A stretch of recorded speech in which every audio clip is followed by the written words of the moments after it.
Hey guys, रोनो केंशिन के second video में आपका स्वागत है। तो स्टार्ट करते हैं इस एक्सप्लेनेशन वीडियो को। स्टोरी के स्टार्ट में हम देखते हैं मेगुमी को, जो कि डोजो के सामने खड़ी होती है और सोच रही होती है अंत में अकेली रह गई इस डोजो का ध्यान रखने के लिए। लेकिन जैसे ही वो डोजो के अंदर जाने की कोशिश करती है, वही देख के सरप्राइज हो जाती है कि इसका गेट खुला था, जबकि चाबियां तो उसके पास थी।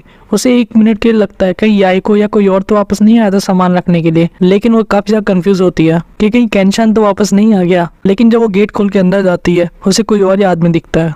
लेकिन हम बहुत ही खतरनाक आदमी को एक बहुत ही बड़ी शॉट के साथ देखते हैं और मेगुमी उसको पहचान जाती है और उसे देख के डरते हुए कहती है ये तो लीडर है ओनिवाबन ग्रुप का, जिसका नाम था आओशी शिनोमारी। और इसके साथ मेगुमी को इसके साथ बिताए पुराने टाइम याद आने लगते हैं कि क्या से क्या चीजें हुई थी। ये आदमी मेगुमी के पास बैठकर उससे पूछता है कि बताओ मत्सुसाई कहाँ पर है। लेकिन मेगुमी समझ जाती है कि केंशिन के लाइफ के पीछे है, ये उसे मारना चाहता है। लेकिन मेगुमी साफ मना कर देती है कि उसे नहीं पता। ये आदमी उसके मुंह पर हाथ रख के कहता है कि अगर तुमने मुझे नहीं बताया तो मैं तुम्हें जान से मार दूंगा। लेकिन पीछे से वही मिस्टीरियस आदमी आके उसे बता देता है कि मत्सुसाई क्योटो गया हुआ है। और उसे देख कर ये लीडर पहचान जाता है कि कौन है। ये अपना नाम बजाता है फुजिता गोरो, जो कि एक पुलिस वाला था। और यहाँ इन दोनों के बीच में कुछ बातचीत होती है, जहाँ पुलिस वाला उसे शिशियो माकितो के बारे में बताता है और उसे कहता है तुम विश्वास करो या नहीं, लेकिन जो बात मैंने तुम्हें बताई है वो सभी सच है। और मत्सुसाई क्योटो जा रहा है। ये सुनकर वो आदमी वहाँ से जाने लगता है, ये कह के कि जैसे ही मत्सुसाई वापस आएगा मैं एक बार वापस लौटूंगा। लेकिन वो पुलिस वाला कहता है कि शायद वो कहीं वापस ही ना लौट पाए, क्योंकि अगर हो सकता है कि शिशु उसे वहाँ पे मार दे। लेकिन आओशी कहता है कि नहीं, ऐसा नहीं हो सकता, उसे मारने वाला सिर्फ मैं होऊंगा। और ये आदमी बस आयुषी को जाते हुए देखता है। लेकिन मेगुमी जो वहीं पे थी इस पुलिस वाले पे बहुत ज़्यादा गुस्सा करती है। उसे कहती है गुंडे कहीं के, तुमने उसे केंशिन का पता क्यों बताया? ये आदमी बहुत ज़्यादा खतरनाक है और उसके जान के पीछे पड़ा है। लेकिन गोजो हंसते हुए कहता है कि अगर मैंने इस खतरनाक आदमी को नहीं बताया होता तो हो सकता है तुम्हें मार भी देता। और वैसे भी किसी 15 साल की उम्र में ही ओनिवाबन ग्रुप का लीडर बन गया था। इसका पोटेंशियल बहुत ही ज़्यादा है और काश मैं इसकी स्किल्स का किसी तरह यूज़ कर पाता। और वही हम पेड़ पे देखते हैं, दूर से एक आदमी बैठा हुआ इन सभी चीज़ों को देख रहा था और इसका नाम होता है सीतो। और ये भी गोजो की बातों से पूरी तरह एग्री करता है कि बहुत ही ज़्यादा पोटेंशियल वाला आदमी था आयुषी। वही अगले दिन सुबह हम वापस से आयुषी को जंगल की तरफ जाते हुए देखते हैं, जहाँ उसे 4 लोग मिलते हैं जो उसका रास्ता रोक के वहाँ पे खाना खा रहे होते हैं और मजे ले रहे होते हैं। और आयुषी को आते हुए देखते ही कहते हैं कि तुमने बहुत देर कर दिया आने में, हम कब से तुम्हारा वेट कर रहे थे। और इसी के साथ वो अपना इंट्रोडक्शन देते हैं कि वो शिशियो के आदमी हैं, एक तरीके से उसके दूत हैं और उसे इसके पास ले जाने के लिए आए हैं। और इनका नाम 4 मॉन्क्स ऑफ आकुवान है। इसी के साथ वो ये भी कहते हैं कि तुम बहुत ही खुशकिस्मत हो कि लॉर्ड शिशिरो तुमसे खुद मिलना चाहते हैं, जबकि हम खुद भी उनसे सालों से एक ही बार मिल पाते हैं। और उसे अपने साथ चलने के लिए कहते हैं। लेकिन आयुषी इस चीज़ से साफ मना कर देता है और इसी चीज़ से इनके बीच में लड़ाई छिड़ जाती है, जहाँ पे चारों मिलकर उस पर अटैक करते हैं। उनका कहना होता है कि चारों इस तरीके से लड़ाई करते हैं कि उनका कोई भी ब्लाइंड स्पॉट नहीं होता और उन्हें हराना बहुत ज़्यादा मुश्किल है। लेकिन इनके खतरनाक अटैक उसको छू भी नहीं पाते हैं। आयुषी इनके खाने को देख के इनको वार्निंग देता है कि तुम जो भी खा पी रहे थे जल्दी खत्म कर लो, क्योंकि इसके बाद तुम्हें कोई मौका नहीं मिलेगा। ये सुनकर वो लोग और भी ज़्यादा भड़क जाते हैं और उस पर और भी तगड़ा अटैक करते हैं। लेकिन इसके साथ उसकी लंबी कटाना को देख के थोड़ा सा कन्फ्यूज जाते हैं कि क्या इसने हारने के बाद अपने वेपन को चेंज कर लिया। लेकिन वो अपनी शीट में से 2 तलवार निकाल देता है, जिसको देख कर लोग थोड़े से कन्फ्यूज हो जाते हैं और बहुत ही तगड़ा अटैक करते ही कहते हुए कि हम चारों जब एक साथ अटैक करते हैं तो हमें कोई नहीं हरा सकता। और इससे पहले कि चारों को समझ पाते, इस जूल कड़ाची का यूज़ करके आयुषी इन चारों को काट कर रख देता है। और जैसे ही चारों मरते हैं, ठीक पीछे से सीतो आ जाता है और इससे कहता है कि आयुषी तुम्हारे सामने ये लोग वैसे भी कोई चांस ही नहीं रखते थे जीतने का। इसे देखकर आयुषी इससे पूछता है क्या तुम इस शिशु के आदमी हो? ये हंसते हुए कहता है हाँ, और मेरा नाम है सीता साजीरो। और वो आयुषी से पूछता है तो क्या तुम मेरे साथ चलना चाहोगे, कम से कम सुनना चाहोगे कि मैं कहना क्या चाहता हूँ। लेकिन आयुषी इस प्रपोजल को भी ठुकरा देता है, ये कहते हुए कि मैं ऐसे क्रूर आदमी के लिए काम नहीं कर सकता जो कि अपने आदमी को सिर्फ इसलिए मरवा देता है क्योंकि किसी मिलना चाहता है। लेकिन सी तो अपना सर खुजाते कहता है लेकिन तुम भी बहुत ही ज़्यादा क्रूर हो, ये जानते हुए भी कि ये सिर्फ तुम्हें अपने ध्यान खींचने के लिए आए थे, फिर भी तुमने इसको मार दिया। और सी तो जाते उससे कहता है तुम अकेले ऐसे होगे जो अपनी ज़िंदगी में 2 बार इस दुनिया को बदलते हुए देखोगे और दोनों बार तुम इसके बीच में इसके सेंटर नहीं थे। क्या फ़ायदा ऐसे टाइटल होने का कि तुम ओनिवाबन ग्रुप के लीडर हो। वही हम सीतो को शिशु के पास जाते देख पाते हैं, तो शिशु कह रहा होता है कि मुझे आदमी बहुत ही पसंद आया। लेकिन सीतो कहता है कि इसे अपने पास बुलाना बहुत ही मुश्किल है। लेकिन शिशु कहता है कि वैसे ही वो मेरा सीनियर है हितोकारी में, तो अभी ना कहीं हमें उसे हेलो तो कहना ही होगा, लेकिन अभी के लिए हम थोड़ा वेट करेंगे। सीतो हंसते हुए शिशु से पूछता है कि आपको ये सब करने में बहुत मज़ा आ रहा है ना? और शिशु भी हंस के जवाब देता है हाँ। वहीं हम वापस आयुषी को देखते हैं एक कुछ श्राइन के आगे, और वो कहता है कि मैं आज नहीं तो कल तुम्हारी कब्र पे ही फूल जरूर चढ़ाऊंगा। और उसके बाद हम वो रास्ता देख पाते हैं जिसको केंशिन फॉलो कर रहा है। अभी भी ऐसे तो बताया जाता है कि यहाँ पे काफ़ी सारे रेलवे बना दिए गए हैं जिसका लोग यूज़ करते हैं और बहुत जल्दी पहुँच सकते हैं, लेकिन फिर भी बहुत सारे लोग अभी भी पैदल जाते हैं क्योंकि बहुत सारी सिटीज़ को देखते हुए क्योटो तक पहुँचते हैं। और टोक्यो के बाद सबसे पहले आता है ओडावारा, और हम देखते हैं कि केंशिन यहाँ पहुँच चुका है जहाँ पे लोग उसे अपने होटल में रहने के लिए बुला रहे होते हैं, लेकिन वो सीधे मना कर देता है। और होटल वाले लोग इसे कहते हैं कि अब बिल्कुल शाम होने ही वाली है और अगर तुम अभी आगे बढ़ते रहोगे तो तुम माउंटेन में रात के टाइम में पहुंचोगे और वो बहुत खतरनाक हो सकता है। लेकिन केंशिन ये सोच के मना कर देता है कि अगर मैं कहीं भी रुकूंगा तो शिनशिन के लोग मेरे ऊपर हमला कर सकते हैं और इसकी वजह से इन होटल वालों को भी परेशानी हो सकती है, और इसीलिए वो आगे बढ़ जाता है। लेकिन इन लोगों को लगता है कि बस ये बहुत ही ज़्यादा दिवालिया है, उसके पास बिल्कुल भी पैसे नहीं है। और केंशिन आगे बढ़ के पर्वतों में चला जाता है और वहीं पे आग जला के अपनी रात बिता रहा होता है। और तभी हम पीछे से कुछ लोगों की आवाज़ सुनाई देती है, जहाँ केंशिन एक औरत की और कुछ लोगों की आवाज़ सुन पाता है, जहाँ वो मन में सोचता है कि शिनशिन के क्लैन तो नहीं हो सकते, लेकिन हो सकता है ये कोई चोर लुटेरे हो। और हम देखते हैं कि एक लड़की को 4-5 लुटेरों ने घेर रखा है और उस पर तलवार निकाल रखी है, लेकिन वो कह रहे होते हैं कि तुमने ही तो हमें यहाँ बुलाया है। ये सुनकर लड़की उनसे पूछती है कि हाँ, लेकिन तुम्हारे पैसे हैं क्या। सुनकर वो आदमी अपने जेब से बहुत सारे पैसे निकाल दिखाता है और कहता है कि अभी अभी हमने ओडावारा में एक बहुत ही खास काम किया है जिसके हमें बहुत मोटे पैसे मिले हैं। जिसे देखकर वो लड़की अपने वेश को वापस से बदल लेती है और कहती है ठीक है, अब ड्रामा खत्म करते हैं और ये सारा पैसा आप मुझे दे दो। और जब ये लोग देखते हैं कि एक बच्ची है तो इसको देख के उससे बहुत ही चिढ़ जाते हैं और गुस्से में कहते हैं ये क्या मजाक था, और वहाँ से जाने लगते हैं। लेकिन ये सुनकर वो लड़की काफ़ी ज़्यादा गुस्सा हो जाती है और फिर पीछे से अटैक कर देती है और कहती है कि मैं दिखने में क्यों बच्ची ऐसी लगती हूँ, क्या तुम पागल हो।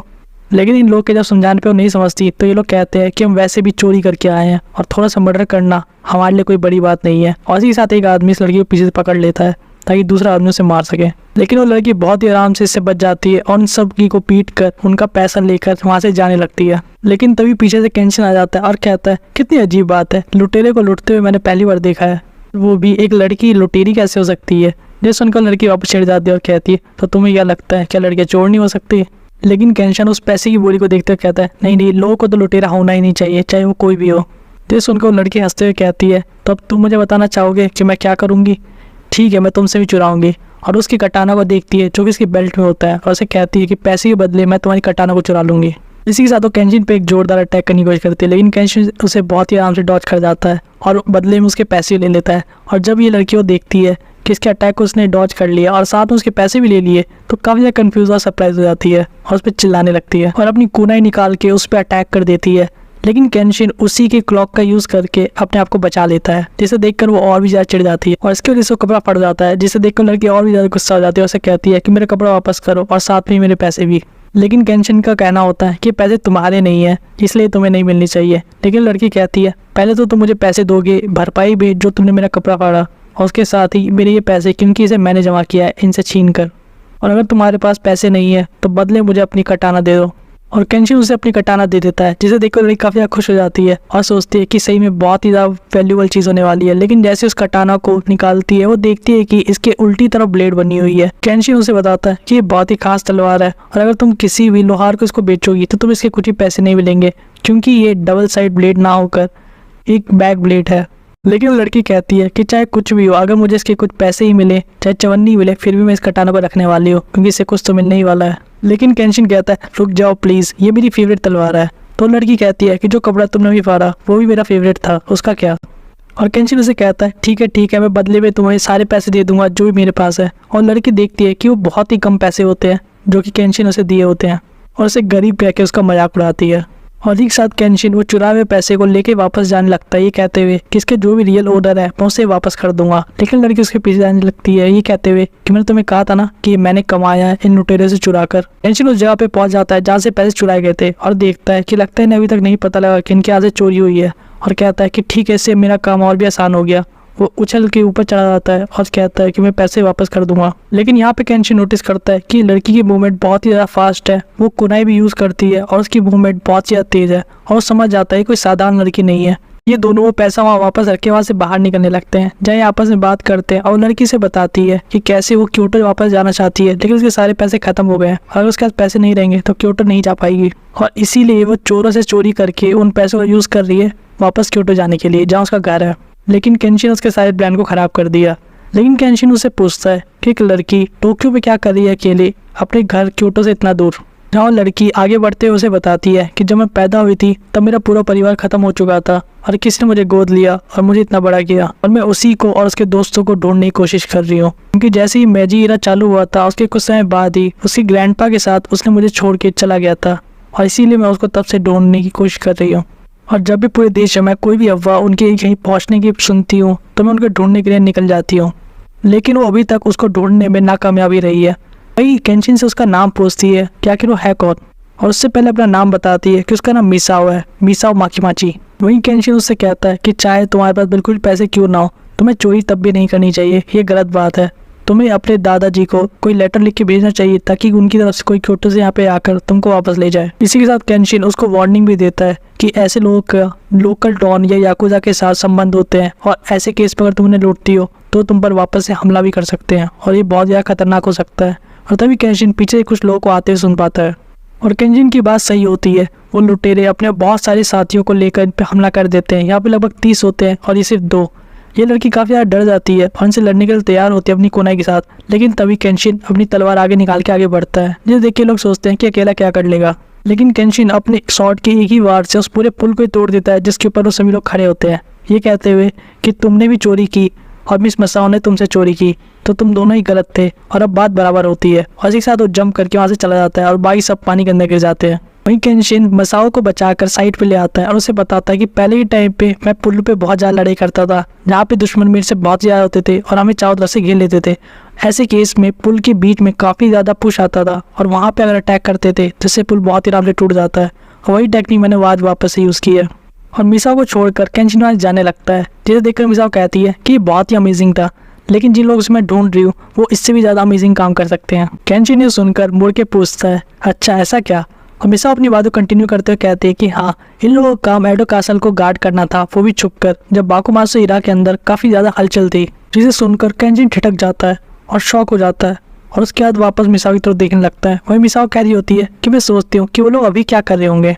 और मिसाओ यहाँ आगे बोलती है कि लॉर्ड आओशी और उनके खुफिया लोग आउविनी ग्रुप के पता नहीं यहाँ क्या कर रहे होंगे। जिस सुनकर केंशिन की आंखें और भी ज़्यादा बड़ी हो जाती हैं और केंशिन उसका पूरा नाम बोलता है, आओशी शिनावारी। जिसे सुनकर मिसाओ से पूछती है तो क्या तुम मुझे जानते थे?